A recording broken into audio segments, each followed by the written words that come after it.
السلام علیکم ورحمۃ اللہ وبرکاتہ۔ آئی ایم عمران رضا راؤ۔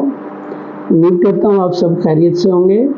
آج ہم سیکنڈ ایئر پاکستان اسٹڈیز کے پہلے چیپٹر کے دوسرے لیکچر کا آغاز کرنے لگے ہیں، جس کا نام ہے اسلام کے بنیادی اصول۔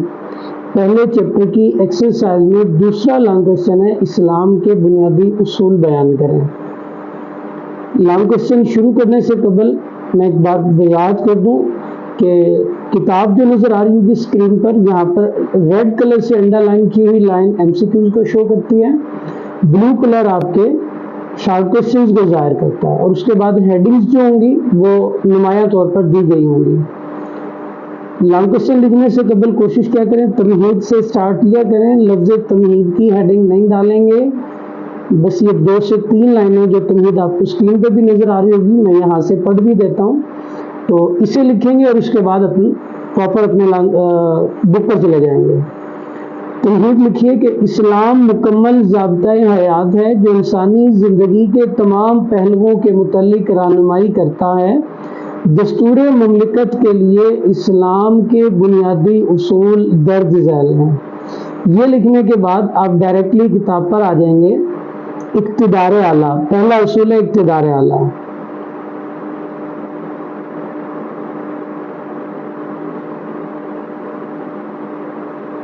اسلامی معاشرہ اس بات پر کامل ایمان رکھتا ہے کہ اس کائنات کو اللہ تعالیٰ نے پیدا کیا اور وہی اس پوری کائنات کا حاکم اعلیٰ ہے۔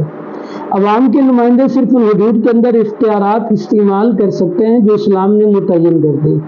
اطمینان کے حکمرانی اللہ کی ہوگی اور اللہ نے یہ اختیار بندوں کے پاس بطور امانت دیا اور وہ اسے اللہ کی مقرر کردہ حدود کے اندر رہ کر استعمال کریں گے۔ تاہم عوام کو اس امر کی آزادی ہوتی ہے کہ وہ ریاست کے معاملات چلانے کے لیے اللہ تعالیٰ سے ڈرنے والے صالح، متقی اور پرہیزگار افراد منتخب کریں۔ اسلامی معاشرے میں حکمرانوں پر عوام کو اس وقت تک اعتماد رہتا ہے جب تک کہ وہ اسلامی قوانین کی پیروی کریں۔ اسی سے اسلام میں جمہوریت کا تصور واضح ہوتا ہے۔ یہ اگلے پیجز پر بھی حضرت ابوبکر صدیق کا جملہ لکھا ہوگا، فرمان مبارک ان کا، کہ آپ نے جب اقتدار سنبھالا تو آپ نے عوام سے کہا تھا کہ اگر میں قرآن و سنت کی پیروی کروں تو میری اطاعت کرنا، میری بات کو ماننا، میری فرما برداری کرنا، اور اگر میں درست راستے کو چھوڑ دوں تو پھر مجھے منصب سے ہٹا دینا۔ تو حکمران پر عوام اس وقت تک اعتماد کرتی ہے جب وہ نظام مملکت کو قرآن و سنت کے مطابق چلاتا ہے۔ اس کے بعد دوسری ہیڈنگ دیکھیں، عدل و انصاف۔ عدل کے لفظی معنی کہ صحیح چیز کو صحیح جگہ پر رکھنا، اسے انڈر لائن کر لیں، یہ ایم سی کیوز ہے۔ یہ قانون الہی کی اصل بنیاد ہے، یہ دوسرا ایم سی کیو۔ قانون الہی کی اصل بنیاد کیا ہے؟ عدل و انصاف۔ زندگی کا کوئی بھی پہلو عدل کے بغیر ممکن نہیں ہو سکتا۔ یہ عدل و انصاف ہی ہے جس کی بنا پر کوئی معاشرہ پرامن و خوشحال ہو سکتا ہے۔ صرف عادلانہ نظام ہی میں افراد کے کردار کی تعمیر و تشکیل اور اجتماعی بہتری ممکن ہے۔ اس کے بعد ہیڈنگ ڈالیں گے، ارشاد باری تعالیٰ۔ کہیں بھی قرآن پاک کی آیت کوٹ کریں تو ارشاد باری تعالیٰ، اور اگر کہیں حدیث کوٹ کریں تو حدیث نبوی کی ہیڈنگ ڈالا کریں۔ ارشاد باری تعالیٰ کی ہیڈنگ ڈالنے کے بعد ترجمہ مارکر سے ہیڈنگ دیں گے اور پین سے اس کی اسٹیٹمنٹ لکھیں گے کہ اگر آپ فیصلہ فرمائیں تو ان کے درمیان انصاف کے ساتھ فیصلہ فرما دیجئے، بے شک اللہ انصاف کرنے والوں کو پسند فرماتا ہے۔ اس کے بعد ہیڈنگ ڈالیں گے آپ، گواہی دینے کا حکم۔ اللہ تبارک و تعالیٰ نے قرآن مجید میں گواہی دینے کا حکم ارشاد فرماتے ہوئے فرمایا، سب ہیڈنگ ارشاد باری تعالیٰ، اے ایمان والو، انصاف کرنے والے ہو جاؤ اللہ کے لیے گواہ بن کر، خواہ یہ گواہی تمہارے اپنے یا والدین یا قریبی رشتہ داروں کے خلاف ہو، اور اگر جس کے خلاف گواہی دی جا رہی ہو وہ کوئی مالدار ہو یا محتاج، گواہی دینی چاہیے ہر حال میں۔ اللہ تم سے زیادہ خیر خواہ ہے ان دونوں کا، مطلب اگر آپ اپنے رشتہ دار، ماں باپ یا دوست ہونے کی وجہ سے گواہی چھپا لیں گے تو اللہ فرماتا ہے تم اس کے اتنے ہمدرد نہیں ہو، اللہ زیادہ خیر خواہ ہے اس کا، لیکن تمہیں حکم یہی ہے کہ تم خواہش نفس کی پیروی نہ کرو کہ تم عدل کرنا چھوڑ دو، اور اگر تم بات میں ہی ہیر پھیر کرو یا گواہی دینے سے بھی پھر لو تو بے شک اللہ اس سے خوب باخبر ہے جو تم کرتے ہو۔ اس کے بعد ہیڈنگ ڈالیں گے بنیادی حقوق کا تحفظ۔ اسلام کے عدالتی نظام میں افراد کے بنیادی حقوق کا تحفظ کیا جاتا ہے۔ ارشاد باری تعالیٰ کی سب ہیڈنگ ڈالیں گے۔ اللہ تبارک و تعالیٰ نے رسول اللہ صلی اللہ علیہ وسلم کو عدل و انصاف کا حکم دیتے ہوئے ارشاد فرمایا کہ اے محبوب آپ فرما دیجئے میرے رب نے عدل کا حکم دیا ہے۔ سورۃ الاعراف آیت نمبر 29۔ اس کے بعد ہیڈنگ مساوات ایکویلٹی، یہ کتاب میں موجود ہے۔ اسلام انسانوں کے درمیان مساوات کا علم بردار ہے۔ اسلام رنگ و نسل، زبان و ثقافت اور عمارت و غربت یعنی امیر ہونا اور غریب ہونا اس سمیت تمام امتیازات یعنی فرق کی نفی کرتا ہے، ان تمام تفریق کو ختم کرتا ہے۔ آگے سب ہیڈنگ ڈالیں گے خطبہ حجۃ الوداع۔ اللہ کے رسول صلی اللہ علیہ وآلہ وسلم نے خطبہ حجۃ الوداع کے موقع پر فرمایا، یہ آپ کا شارٹ کوسچن بھی ہے، یہاں پہ شارٹ کوسچن لکھ لیں گے، رسول اللہ صلی اللہ علیہ وآلہ وسلم نے خطبہ حجۃ الوداع کے موقع پر کیا فرمایا؟ جواب، رسول اللہ صلی اللہ علیہ وسلم نے فرمایا کہ تمام انسان آدم علیہ السلام کی اولاد ہیں، کسی عربی کو کسی ادمی پر اور کسی ادمی کو کسی عربی پر، کسی گورے کو کسی کالے پر اور کسی کالے کو کسی گورے پر کوئی فوقیت نہیں جبکہ فوقیت اور برتری کی بنیاد تقویٰ ہے، نہ کہ دولت یا اختیار و اقتدار۔ اسلامی قانون میں تمام انسان برابر ہیں اور انہیں یکساں قانونی تحفظ اور ترقی کے مساوی مواقع حاصل ہیں۔ اس کے بعد ہیڈنگ موجود ہے کتاب پہ اخوت، انڈر لائن کریں گے پہلا جملہ MCQ۔ اخوت کے معنی بھائی چارے کے ہیں۔ قرآن مجید میں ارشاد ہوا کہ بے شک سب اہل ایمان تو آپس میں بھائی بھائی ہیں۔ اس کے بعد ہیڈنگ ڈالیں گے اخوت کا اصول۔ اخوت کا اصول اسلامی معاشرے کا ایک اہم پہلو ہے۔ بھائی بھائی ہونے کی حیثیت سے وہ ایک دوسرے کے دکھ سکھ اور خوشی اور غمی میں شریک ہوتے ہیں۔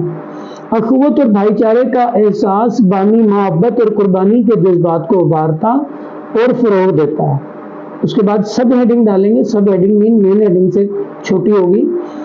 حدیث نبوی، ہمارے پیارے نبی حضرت محمد رسول اللہ خاتم النبیین صلی اللہ علیہ وآلہ وسلم نے ارشاد فرمایا ایک مسلمان دوسرے مسلمان کا بھائی ہے۔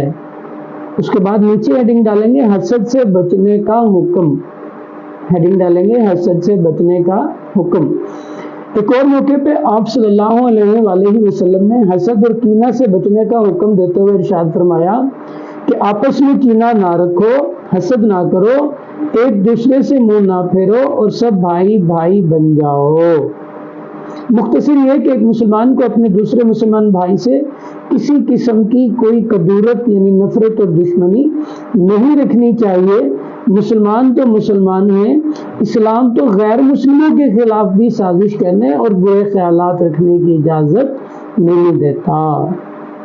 اس کے بعد ہیڈنگ موجود ہے رواداری۔ رواداری کا معنی لکھیں گے، رواداری کا مطلب ہے برداشت کرنا، ایک دوسرے کو برداشت کرنا اور مل جل کر حسن سلوک کے ساتھ رہنا۔ رواداری اور برداشت اسلام کی نظر میں نہایت عظیم نیکیاں ہیں جو انسان کو مشکل اور دشواری سے بچاتی ہیں اور دوسروں کے لیے پیار و محبت کا ذریعہ بنتی ہیں۔ لوگوں کے درمیان سماجی تعلقات، معاشرتی تعلقات، سوشل ریلیشن شپس کا قائم کرنے کا بہترین ذریعہ یہ ہے کہ دوسروں کی غلطیوں کو نظر انداز کر دیا جائے۔ باہمی جھگڑوں سے بچنے کے لیے رواداری بہترین ذریعہ ہے۔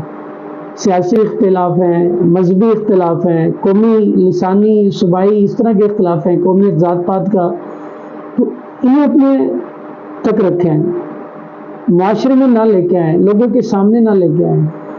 آپ کا ایک پولیٹیکل پوائنٹ آف ویو ہے تو وہ آپ کا ہے، اسے دوسروں پر مسلط کرنے کی کوشش نہ کی جائے، اسے رواداری کہتا ہے۔ مختلف مذاہب کے ملنے والے کہیں مختلف مذاہب کے لوگ کہیں مل کر بیٹھے تو بحثیت انسان ان کا آپس میں تعلق اچھا ہونا چاہیے۔ یہ نہیں ہے کہ مطلب کہ دوسرے مذہب کا ہے تو اسے اسی بات پر مار دیا جائے کسی کو کہ یہ مسلمان نہیں ہے، تو اسلام اس کی ہرگز اجازت نہیں دیتا۔ رواداری کی وجہ سے اخوت اور امن کا ماحول فروغ پاتا ہے اور انسانی رشتوں میں استحکام آتا ہے۔ آپ صلی اللہ علیہ وآلہ وسلم نے اپنے قول و فعل سے رواداری کا درس دیا ہے۔ اس کے بعد سب ایڈنگ ڈالیں گے ارشاد باری تعالی۔ اللہ تعالیٰ نے قرآن حکیم میں فرمایا دین میں کوئی زبردستی نہیں، بے شک ہدایت گمراہی سے خوب واضح ہو چکی ہے۔ اچھا، اس پوائنٹ کو تھوڑا سا ڈسکس کرنے کی ضرورت ہے کہ دین میں کوئی زبردستی نہیں۔ اس آیت کو ہر انسان اپنے انداز میں بیان کرنے کی کوشش کرتا ہے۔ آئیے ہم مطلب اس کی وضاحت سنتے ہیں کہ قرآن کی اس سے کیا مراد ہے۔ دیکھیں، لا اکراہ فی الدین، دین میں کوئی جبر نہیں۔ سورہ بقرہ کی آیت نمبر 256 میں یہ حکم موجود ہے۔ اس کا یہ مطلب نہیں ہے کہ آپ کسی کو یہ نہ مطلب حق دیں کہ وہ آپ کی اصلاح نہ کر سکے اور آپ اسے کہیں گے کوئی زبردستی کا اختیار ہی نہیں ہے۔ اسلام نے ماں باپ کو اولاد پر زبردستی کرنے کا حق دیا ہے، جسے پاک ہے، وہ بطور اصلاح دیا ہے، زبردستی کرنے کا اختیار بطور اصلاح دیا ان کی غلطیوں پر۔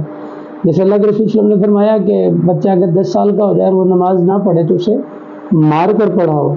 7 سال کے بچے کو نماز سکھانے کا حکم ہے اور اس کے بعد 10 سال پہ سزا دینے کا حکم ہے۔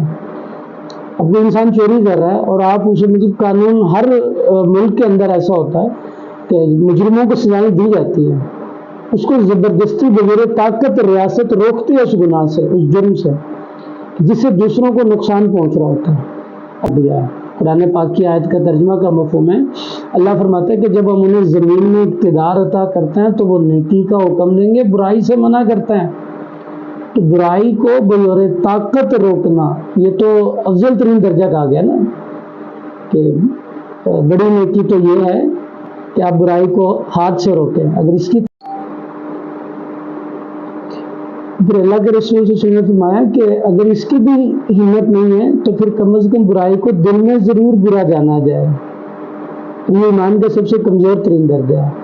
یہاں اس آیت کا مطلب یہ ہے کہ آپ کسی کافر کو زبردستی کلمہ نہیں پڑھائیں گے، کسی کافر کی پٹی پہ بندوق رکھ کے کہیں یا گردن پہ تلوار رکھ کے کہیں کہ آپ کلمہ پڑھیں ورنہ آپ کو قتل کر دیں گے، اس سے اسلام نے منع کیا ہے۔ لا اکراہ فی الدین کا یہ مطلب ہے کہ آپ زبردستی کسی سے اس کا عقیدہ، اس کا مذہب چھین نہیں سکتے۔ لیکن اگر برائی کر رہا ہے اور ریاست اس کے لیے کوئی اسٹیپ اٹھا رہی ہے، میں بار بار لفظ ریاست استعمال کر رہا ہوں، حکومت کا اختیار ہے یہ، تو وہ بغیر طاقت بھی شخص کو اس چیز سے روکنے کی مجاز ہے۔ اس کے بعد ایڈنگ ڈالیں گے رواداری کا سنہری اصول۔ یہ رواداری کا ایک سنہری اصول ہے کہ اسلامی معاشرے میں غیر مسلموں کے جائز حقوق کا احترام کیا جاتا ہے اور انہیں تحفظ فراہم کیا جاتا ہے۔ اس لیے ایسے افراد پر نظر رکھنا ضروری ہے جو اپنے خیالات اور نظریات کو دوسروں پر مسلط کرتے ہیں اور دوسروں کے جذبات مجروح کرتے ہیں۔ اس کے بعد لاسٹ ہیڈنگ ہے ہماری اسلامی اصولوں کے عوامی اخلاق پر اثرات۔ اسلامی اصول جن کا ذکر اوپر کیا گیا ہے پاکستان میں عوامی اخلاق پر مثبت طور پر اثر انداز ہوتے ہیں، لوگوں کو عدل و انصاف پر قائم رہنے پر راغب کرتے ہیں۔ اسلامی اصولوں کو اپنانے سے سماجی تفریق ختم ہو جاتی ہے اور لوگوں میں مل جل کر رہنے کا سلیقہ پیدا ہوتا ہے اور باہمی سماجی تعلقات قائم ہوتے ہیں۔ اس طرح اخوت اور امن و امان کا ماحول فروغ پاتا ہے۔ یہ ہمارا لیکچر مکمل ہوا، لانگ کویسچن مکمل ہو گیا ہے۔ اگلے لیکچر میں انشاءاللہ ہم تیسرے لانگ کویسچن کی طرف جائیں گے اور اس ویڈیو کو، اس لیکچر کو تک پہنچائیں تاکہ دوسرے لوگ بھی اس سے استفادہ کر سکیں۔ اللہ پاک آپ کو خوش رکھے، آمین۔ السلام علیکم ورحمۃ اللہ۔